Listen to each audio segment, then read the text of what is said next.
नमस्कार। सब राम भक्तों को राम राम। आज बाल कांड में काम शिव के पास, जो कि समाधि में बैठे हैं, उनके पास उनकी समाधि को भंग करने के लिए जाते हैं। तुलसी लिखते हैं, तब आपन प्रभाव विस्तारा, निज बस कीन सकल संसारा। को पेउ जब ही बारी चर के तू, छन महु मिटे सकल श्रोते से तू। जब काम अपनी कामनाओं का प्रभाव का विस्तार करते हैं तो सारा संसार अब उनकी कामनाओं के बस हो जाता है।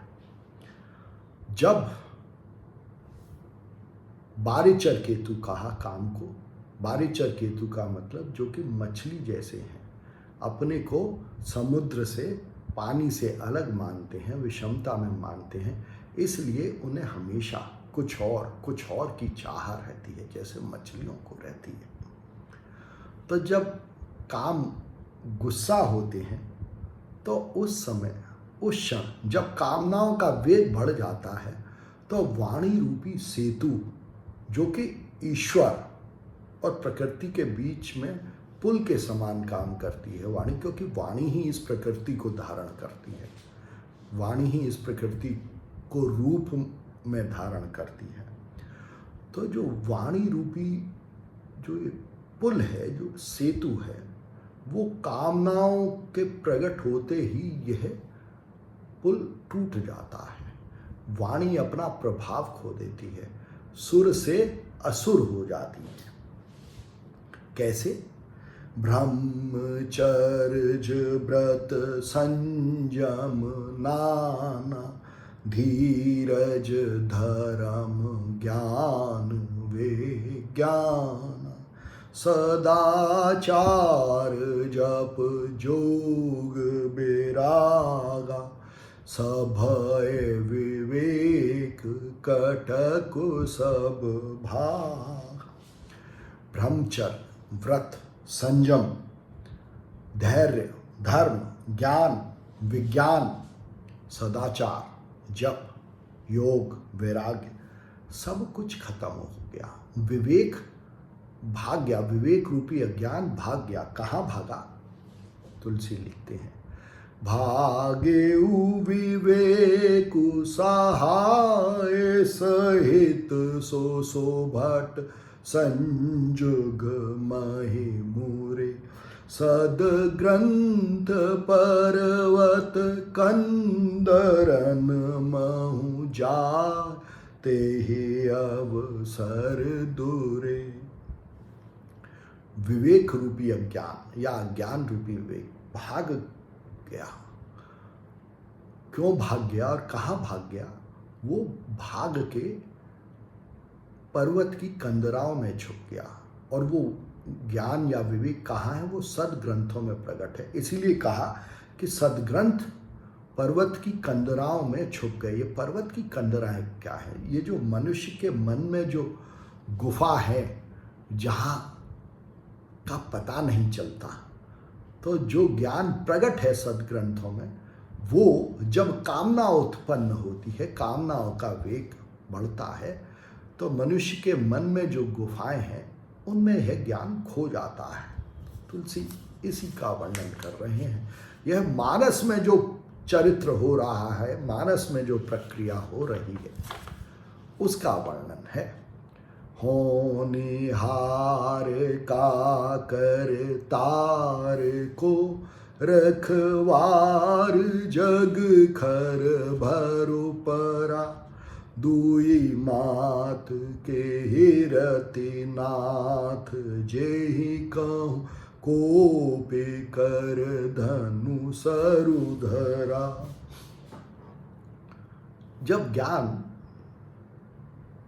मन की कंदराओं में छुप जाता है तो प्रश्न उठता है कि क्या होने वाला है, कौन करेगा, कौन इस जग की रक्षा करेगा, यह खलबली मच जाती है। और फिर यह प्रश्न उठता है कि जब कामना रूपी काम अपने वेग, तीव्र वेग में प्रकट है, तो कौन है इस जग में जो उससे बच सकता है। जे सजीव जग अचर चर, नारी पुरुष असना, ते निज निज मर जाद तजे, भये सकल बस का। तुलसी लिखते हैं कि इस जग में जो भी चर अचर मनुष्य रूपी प्राणी है, और जिनके नारी और पुरुष ऐसे नाम हैं, तो नारी और पुरुष को नाम बताया गया। किनका नाम बताया? जो भी जगत में चर अचर मनुष्य पशु जो भी हैं, उनके नाम है नारी और पुरुष।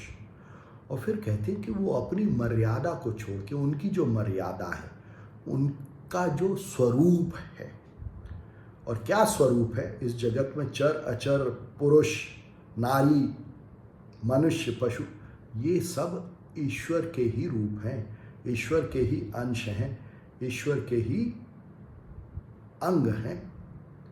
तो ये अपनी ये मर्यादा, अपना ये स्वरूप छोड़ के कामनाओं के वश हो जाते हैं, या ये कहें कि कामनाओं के वश होके ये अपने स्वरूप को भूल जाते हैं। हम सब भूल जाते हैं अपने स्वरूप को कि हम कौन हैं, जब हम अपनी कामनाओं के वश होते हैं। तुलसी इसी मानस की प्रक्रिया या मानस में होने वाली इस घटना का वर्णन कर रहे हैं। सिद्ध विरत महामुनि ज्ञानी, ते पे काम बस भये वियोगी। इस लाइन को दोबारा सुनिए। सिद्ध विरत महामुनि योगी, ते पे काम बस भये वियोगी। जो भी सिद्ध है, जिन्होंने को अपने साध रखा है, जो विरक्त है, मतलब जिनका कि संसार से मन हट गया है, जो महामुनि हैं, जिन्होंने अपने मन को साथ रखा है, और जो जोगी हैं, जो कि ध्यान में रखते हैं, वो भी कामनाओं के वश होके अपने स्वरूप को, कि हम ईश्वर के ही अंग हैं, इसको भूल गए। जब आदमी कामनाओं के वश होता है तो अपने स्वरूप को भूल जाता है कि वो कौन है और सामने जो है वो कौन है। तुलसी छंद लिखते हैं।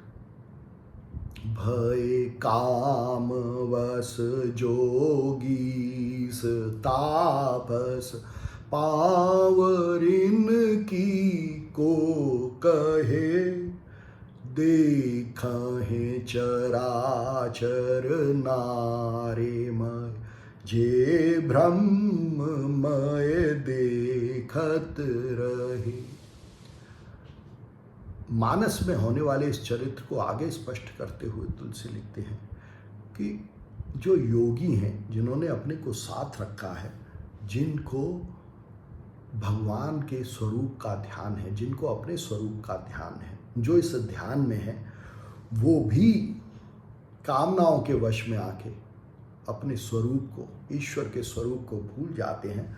तो मनुष्यों की बात कौन कहे। और फिर कहते हैं कि जो भी इस जगत में है, उन सब को, इस पूरे जगत को ये योगी एक नारी या प्रकृति के रूप में देखने लगे, जो कि कामनाओं से पहले इसको ब्रह्म के रूप में देखते थे। योगी इस पूरे विश्व को ब्रह्म के रूप में, ईश्वर के रूप में देखते थे। वो कामनाओं के वश होके इसको प्रकृति रूपी स्त्री के रूप में देखने लगे, जो कि कुछ पाने की अभिलाषा से है। अब लाबिलो कहें पुरुष मय जग, पुरुष सब अबलामयम, दुई दंड भरे ब्रह्मांड भीतर, काम कृत कौतुक अयम।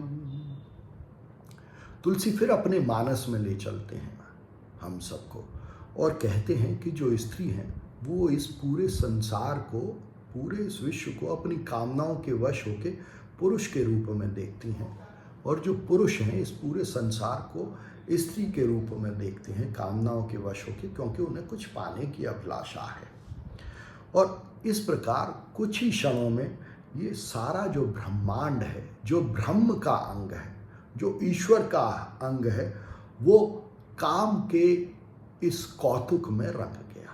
कामनाओं के कौतुक में ये जो ब्रह्म स्वरूप है विश्व का, वो पुरुषों को स्त्री के रूप में दिखाई देने लगा और स्त्री को पुरुषों के रूप में दिखाई देने लगा। ये होता है हमारे मन में जब हम कामनाओं के वश हो जाते हैं, तो इस विश्व का ब्रह्म स्वरूप भूल जाते हैं, इसको पुरुष या स्त्री के रूप में देखते हैं और वही नाम देते हैं। धरी न काहू धी सबके मन सिज हरे, जे राखे रघुबीर ते उबरे ते काल महु। तुलसी आगे लिखते हैं कि कोई भी इन कामनाओं के वशीकरण से बच नहीं पाया, पर उस समय जिनको कि